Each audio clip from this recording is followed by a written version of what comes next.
This morning, our series Earth 365 looks at natural wonders emerging from a submerged past, but doing so at an alarming pace because of climate change. And one place this is happening is Lake Powell along the Utah-Arizona border. The lake is a storage basin for the Southwest's dwindling supply of water, also a source of hydropower.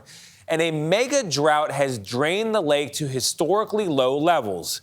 Senior national and environmental correspondent Ben Tracy shows us the costs of climate change and the places being revealed for the first time in decades. We're going to buoy number 3, they call it. Paul McNabb and his dad Mike are fishing guides on Utah's Lake Powell. They've been casting along these canyons for decades. Hey, caught one. They're worried that the wall in front of their favorite fishing hole will just keep getting taller. I'm looking at spots that 30, 40 feet up the wall where my bait was hitting where I was fishing just a year ago. So you're saying literally a year ago, this boat we're on right now would have been 30, 40 feet up there? Yep. It's absolutely crazy how much it's come down.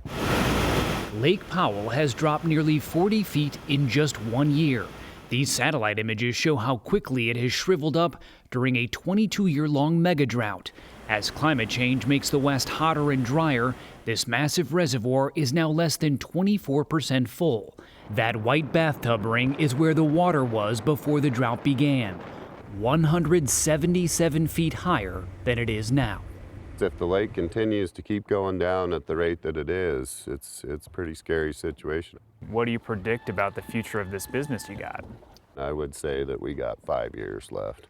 And then your business is done. Yep. Houseboats are already running out of room. 11 of Lake Powell's 12 boat ramps are closed because they can't reach the water.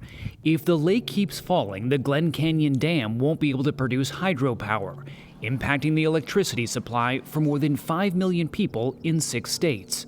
Last month, the Assistant Secretary of the Interior warned Western governors of profound concerns in operating the dam at lower lake levels, and that the Western electrical grid would experience uncertain risk and instability. Well, I'm very concerned. Brian Hill is general manager of Page Utilities. The Arizona town used to get 50% of its electricity from the dam.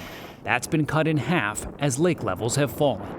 For all the Southwest, I think the situation is critical. So Mother Nature is going to have to come to the rescue, or we're going to have to really look at some different ways at how we use water throughout the Southwest.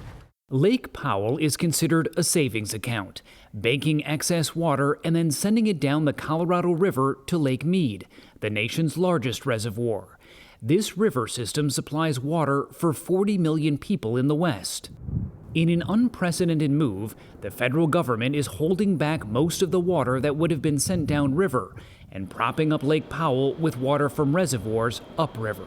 It is a Band-Aid fix, and everybody knows it.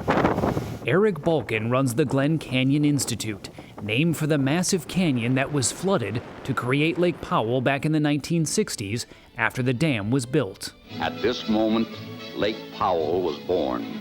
Before the dam was in place, Glen Canyon was considered one of the most remarkable landscapes in the U.S. People who knew it well considered it to be as beautiful as the Grand Canyon. Seeing this place come back to life is just such a special experience. Now, as the water recedes, the lost treasures of Glen Canyon are re-emerging.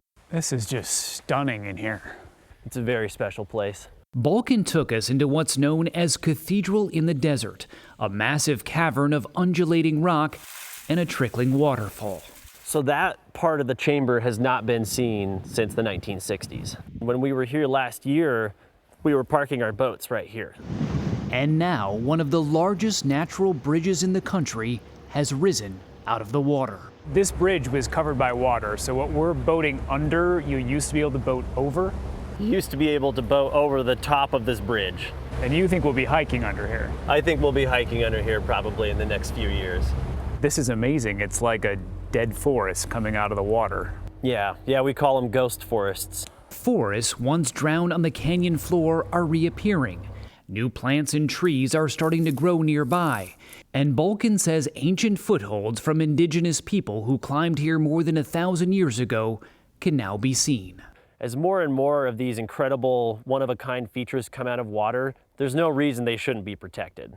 Balkan wants Glen Canyon to become a national park, part of a movement to drain Lake Powell and fill up Lake Mead, since both reservoirs are at critically low levels. The purpose of the reservoir was to store excess water. And we're in a place now where excess water is a thing of the past. The rate of change that we're seeing now is happening way faster than I ever thought it would, which is startling in some ways, but it also gives me a lot of hope because we're seeing so much come back. Because right now, this is both a reservoir on life support and a lost canyon being reborn. For CBS Mornings, I'm Ben Tracy in Big Water, Utah.